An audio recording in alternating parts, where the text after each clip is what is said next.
The Young Family, April 1975. We have a big family, 9 in all. Pa, Ma, 3 boys, and 4 girls. Fortunately, we have a big apartment that houses everyone comfortably. Our apartment is built like a train, narrow in the front with rooms extending out to the back. We have many more rooms than other houses I've visited. The most important room in our house is the living room, where we often watch television together. It is very spacious and has an unusually high ceiling to leave room for the loft that my 3 brothers share as their bedroom. A small hallway leading to the kitchen splits Ma and Pa's bedroom from the room my 3 sisters and I share. The smell of fried garlic and cooked rice fills our kitchen when the family takes their usual places around a mahogany table where we each have our own high-backed teak chair. From the kitchen ceiling, the electric fan spins continuously, carrying these familiar aromas all around our house, even into our bathroom. We are very modern. Our bathroom is equipped with amenities such as a flushing toilet, an iron bathtub, and running water. I know we are middle class because of our apartment and the possessions we have. Many of my friends live in crowded homes with only 2 or 3 rooms for a family of 10. Most well-to-do families live in apartments or houses above the ground floor. In Phnom Penh, it means that the more money you have, the more stairs you have to climb to your home. Ma says the ground level is undesirable because dirt gets into the house and nosy people are always peeking in. So, of course, only poor people live on the ground level. The truly impoverished live in the makeshift tents in areas where I am never allowed to wander. Sometimes, on the way to the market with Ma, I catch brief glimpses of these poor areas. I watch with fascination as children with oily black hair, wearing old, dirty clothes, run up to our cyclo in their bare feet. Many look about the same size as me as they rush over with naked younger siblings bouncing on their backs. Even from afar, I see red dirt covers their faces, nestling in the creases of their necks and under their fingernails. Holding up small wooden carvings of the Buddha, oxen, wagons, and miniature bamboo flutes with one hand, they balanced oversized woven straw baskets on their heads or straddled on their hips and plead with us to buy their wares. Some have nothing to sell and approach us murmuring with extended hands. Every time, before I can make out what they say, the cyclo's rusty bell clangs noisily, forcing the children to scurry out of the way. There are many markets in Phnom Penh, some big and others small, but their products are always similar. There is the Central Market, the Russian Market, the Olympic Market, and many others. Where people go to shop depends on which market is the closest to their house. Pa told me the Olympic Market was once a beautiful building. Now its lackluster facade is gray from mold and pollution, and its walls cracked from neglect. The ground that was once lush and green, filled with bushes and flowers, is now dead and buried under outdoor tents and food carts, where thousands of shoppers traverse every day.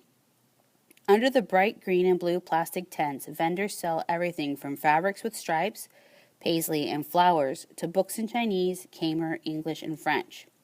Cracked green coconuts, tiny bananas, orange mangoes, and pink dragon fruit are on sale, as are delicacies such as silver squid, their beady eyes watching their neighbors, and teams of brown tiger shrimp crawling in white plastic buckets.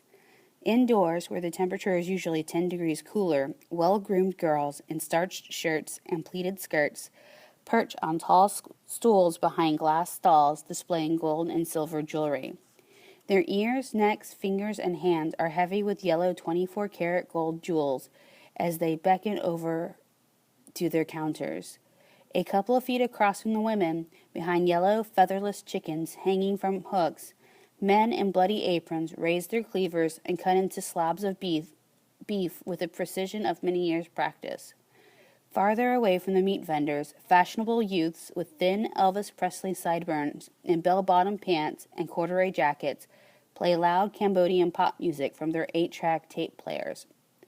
The songs and the shouting vendors bounce off each other, all vying for your attention. Lately, Ma has stopped taking me to the market with her, but I still wake up early to watch as she sets her hair in hot rollers and applies her makeup. I plead with her to take me, as she slips into her blue silk shirt and maroon sarong. I beg her to buy me cookies while she puts on her gold necklace, ruby earrings, and bracelets. After dabbing perfume around her neck, Ma yells at our maid to look after me and leaves for the market. Because we do not have a refrigerator, Ma shops every morning. Ma likes it this way because everything we eat each day is at its freshest. The pork, beef, and chicken she brings back is put in a trunk-sized cooler filled with blocks of ice bought from the ice shop down the street. When she returns hot and fatigued from a day of shopping, the first thing she does, following Chinese culture, is to take off her sandals and leave them at the door. Then she stands in her bare feet on the ceramic tile floor and breathes a sigh of relief as the coolness of the tile flows through the soles of her feet. At night, I like to sit out on our balcony with Pa and watch the world below us pass by. From our balcony, most of Phnom Penh loomed only 2 or 3 stories high, with few buildings standing as tall as 8. The buildings are narrow, closely built, as the city's perimeter is longer than it is wide, stretching 2 miles along the Tonle Sap River.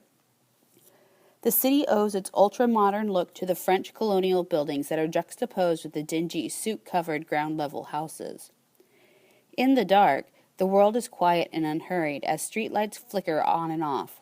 Restaurants close their doors and food carts disappear into side streets. Some cyclo drivers climb into their cyclo to sleep, while others continue to pedal around, looking for fares. Sometimes, when I feel brave, I walk over to the edge of the railing and look down at the lights below. When I'm very brave, I climb onto the railing, holding onto the banister very tightly. With my whole body supported by the railing, I dare myself to look at my toes as they hang at the edge of the world. And as I look down at the cars and bicycles below, a tingling sensation rushes to my toes, making them feel as if 1,000 little pins are gently pricking them. Sometimes I just hang there against the railing, letting go of the banister altogether, stretching my arms up high above my head. My arms loose and flapping in the wind, I pretend that I am a dragon flying high above the city. The balcony is a special place because that's where Pa and I have important conversations. When I was small, much younger than I am now, Pa told me that in a certain Chinese dialect, my name, Luong, translates into dragon. He said that dragons are the animals of the gods, if not gods themselves. Dragons are very powerful and wise and can often see into the future. He also explained that, like in the movies, occasionally 1 or 2 bad dragons can come to Earth and wreak havoc on the people, though most act as our protectors. When Kim was born, I was out walking, Pa said a few nights ago. All of a sudden, I looked up and saw these beautiful puffy white clouds moving toward me. It was as if they were following me. Then the clouds began to take the shape of a big, fierce-looking dragon. The dragon was 20 or 30 feet long, had 4 little legs and wings that spread half its body length. 2 curly horns grew out of its head and shot off in opposite directions. Its whiskers were 5 feet long and swayed gently back and forth as if doing a ribbon dance. Suddenly it swooped down next to me and stared at me with its eyes, which were as big as tires. "You will soon have a son, a strong and healthy son, who will grow up to do many wonderful things." And that is how I heard of the news about Kim. Pa told me the dragon visited him many times, and each time it gave him messages about our births. So here I am, my hair dancing about like whiskers behind me, and my hands flapping like wings, flying above the world until Pa summons me away.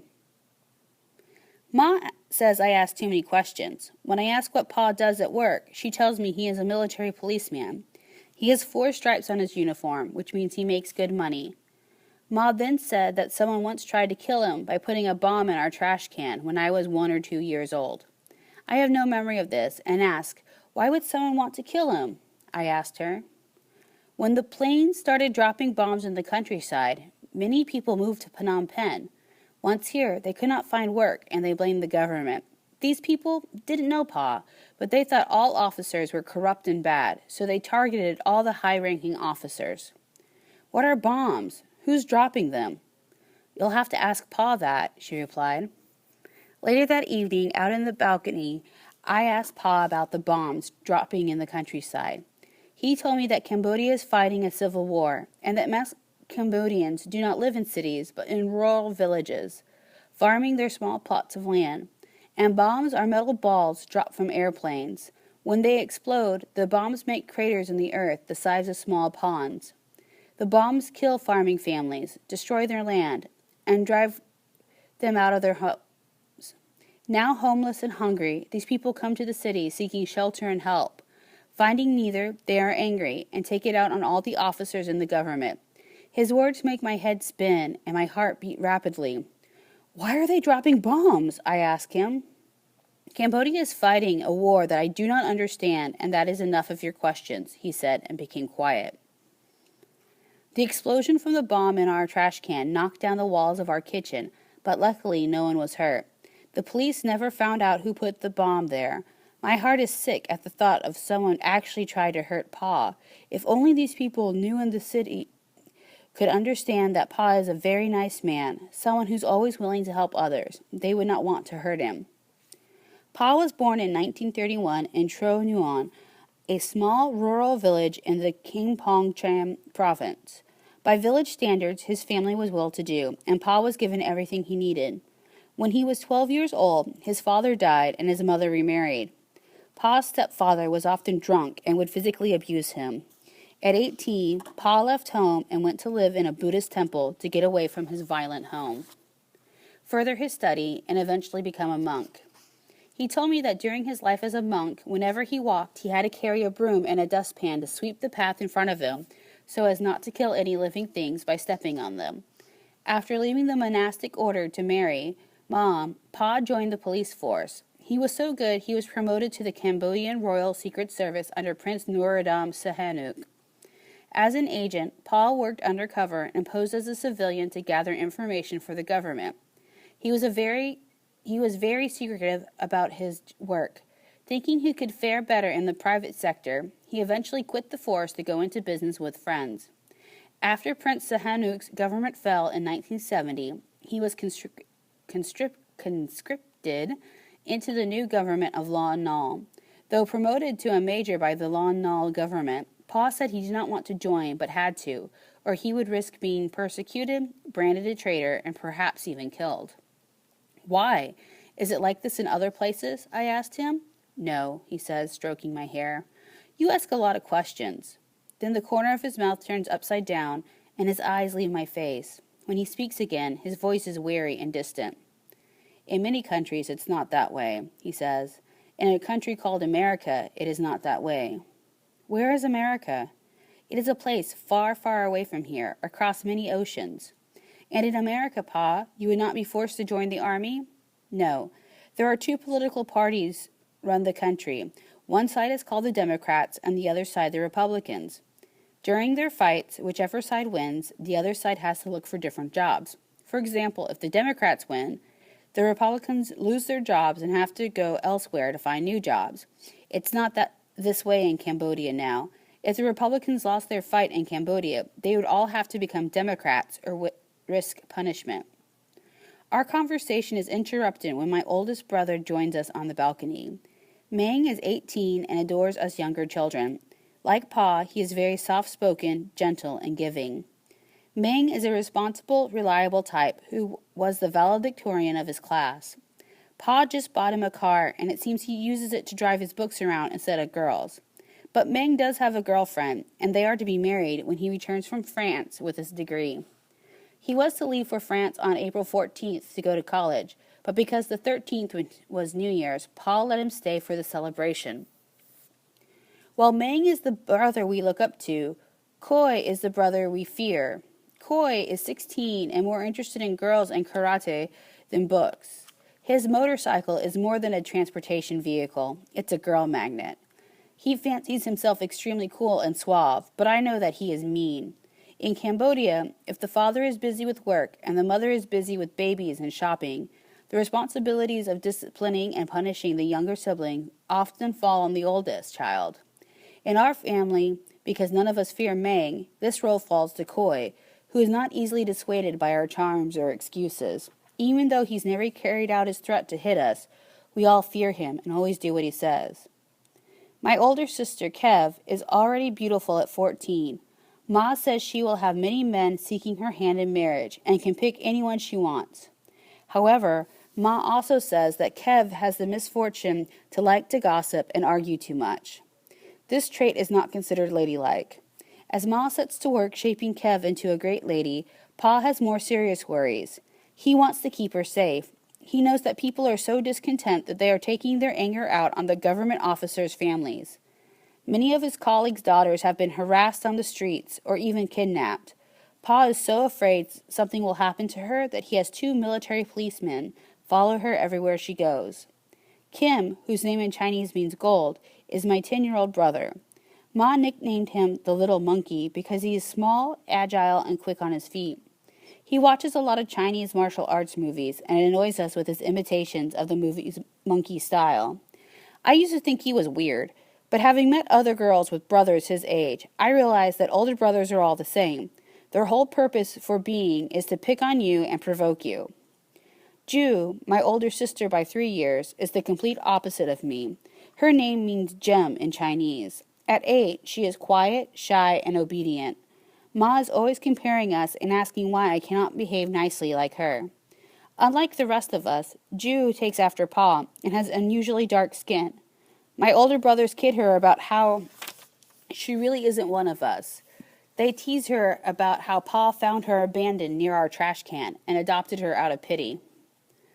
I am next in line, and at 5, I'm already as big as Ju.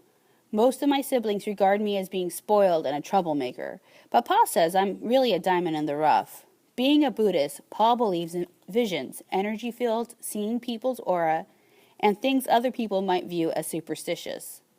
An aura is a color that your body exudes and tells the observer what kind of person you are. Blue means happy, pink is loving, and black is mean.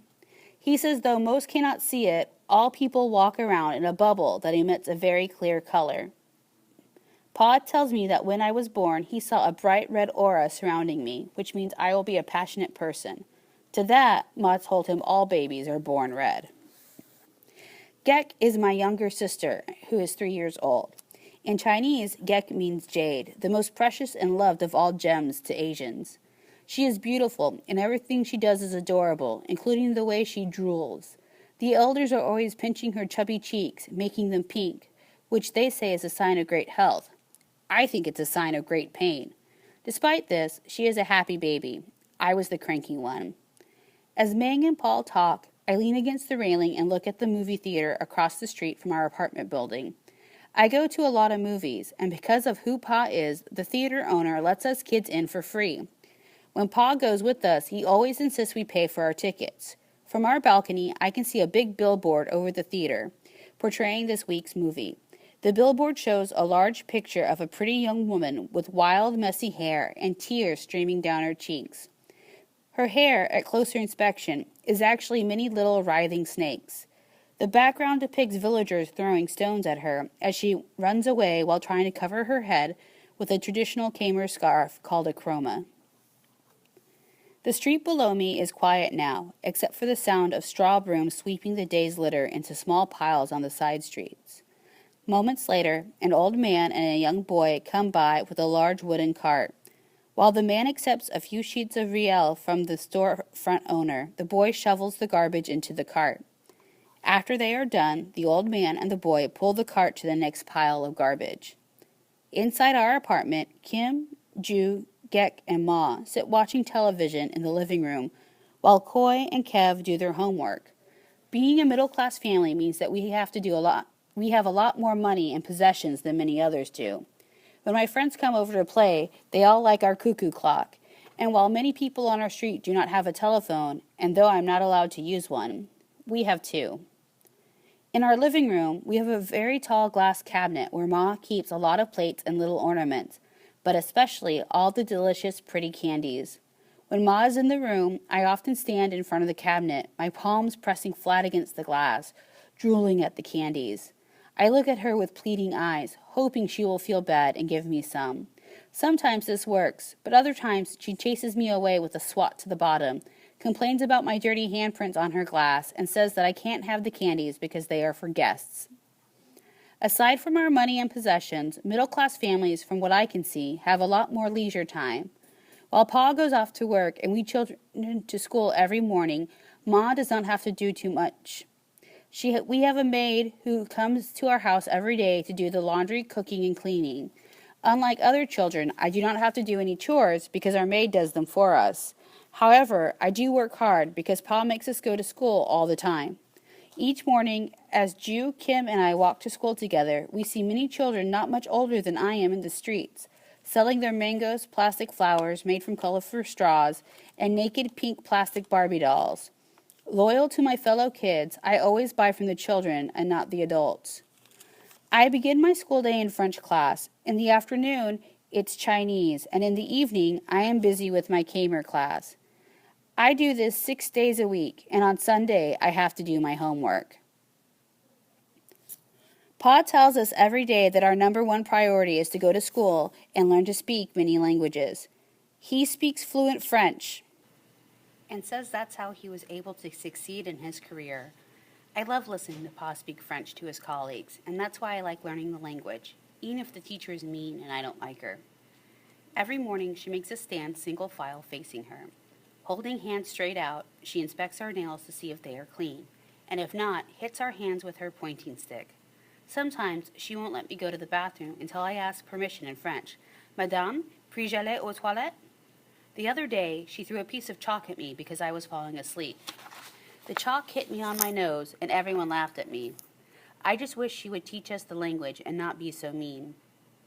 I don't enjoy going to school all the time, so I occasionally skip school and stay at the playground all day. But I don't tell Pa. One thing I do like about school is the uniform I get to wear this year. My uniform consists of a white shirt with puffy, short sleeves and a short blue pleated skirt.